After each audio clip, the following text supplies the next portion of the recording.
bylines and know who they are and remember stories that they've written, and they're very happy to talk to you if you have any clue at all, which you do if you're reading their stuff. So I think, you know, any of these industry gatherings and conferences is another great place to find sources. I have a question about data and access, and how you sort of reconcile the fact that on one side of our mouths we're sort of clamoring for more access to data and different kinds of data, but on the other side of our mouths we're sort of lamenting the proliferation of digital surveillance. And how we sort of reconcile this as scholars is we want more information, but we don't want to give it, and we sort of take issue with data mining, but we want that data too. Academics are hypocrites?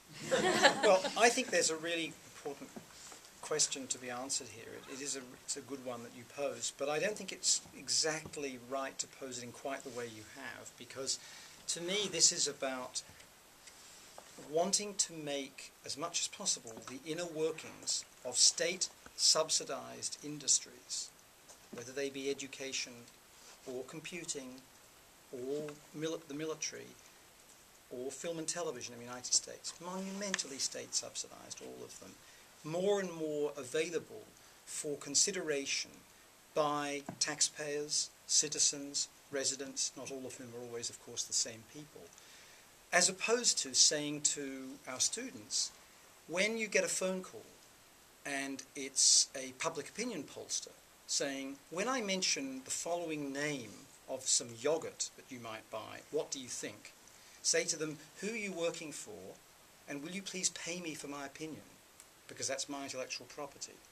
I think there's a big difference between saying, I want to know all about the cross-subsidies of Hollywood, an allegedly laissez-faire industry, there's nothing of the kind, and saying, I don't think it's right that I, as a participant in an online game, or a person who likes to watch boxing on Showtime or boxing on HBO and likes to go to the HBO website and participate in chat, am obliged to sign an end-user licensing agreement that means that all of my intellectual property that I generate whenever I'm playing that game or am part of that boxing community is owned by Time Warner or Sony or whoever it is, even when I am paying for the privilege through subscription to a game or subscription to a premium television service, right, such as HBO.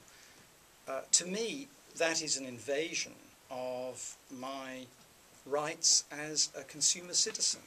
Many people who sign these EULAs don't know that that's what they're signing away. So when they come up with a funky move, right, that funky move is not theirs if they're subscribing to a game.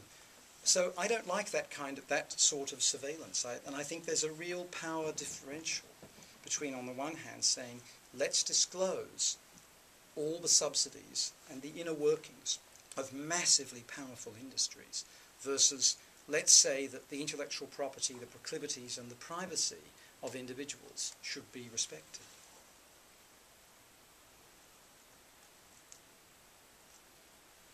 Well, do we know what the caterer's status is? Jerry's gone out to look. Jerry hasn't come back. I'll check. Okay. Good. Okay. Ellen, would it be all right if I asked you if you wanted to say anything about any of these topics? Because you've actually, especially not by contrast with my colleagues, but by contrast with me, you're a much more distinguished person at doing a lot of this. Well, the thing that a couple things that I think is interesting. One is, even most of us have students who are moving in and out of industries in a casual way who are great sources of information. But the degree to which everybody, including unpaid interns, have to sign non-disclosure agreements, combined with the crackdown on getting IRB permission, for things that you're publishing, is having a very chilling effect. I mean, I do think that disgruntled workers in any industry, and certainly Hollywood produces a lot of disgruntled workers, are a great source of, are a great source. So one thing is, also partly because of this non-disclosure thing, is finding things that are, you know, a little bit in the past, over, you know, et cetera, can be better. But it's difficult, and it's interesting to think about I mean, it goes back to thinking about the precariat, about, I do think that partly as a result of the strikes, the Writers Guild strike and that sort of thing, there's more worry, you know, everybody's more worried about getting work, and that this is making it a little bit more difficult. Is anybody here a labor lawyer, by the way?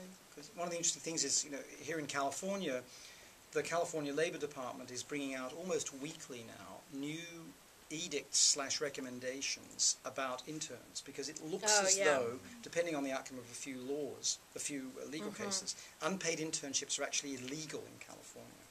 So this is a really big issue for law firms, because that's how they function in the summer. That's going to be a big issue for the film school, too. So Sony, which just fired its legal department, or a lot of it, and got a new legal department, is actually looking at closing down its entire internship program, because it seems it's illegal not to pay people, and not to pay them quite a lot. But this is still being sorted out. So that's a very interesting question when it comes to this precariat issue. And a really major deal for the way in which Hollywood exploits young people and the way in which film schools exploit young people. And allegedly teach them while they're doing internships. So there was a power outage with our caterers. We have people on the ground running over to see if maybe we'll get some food.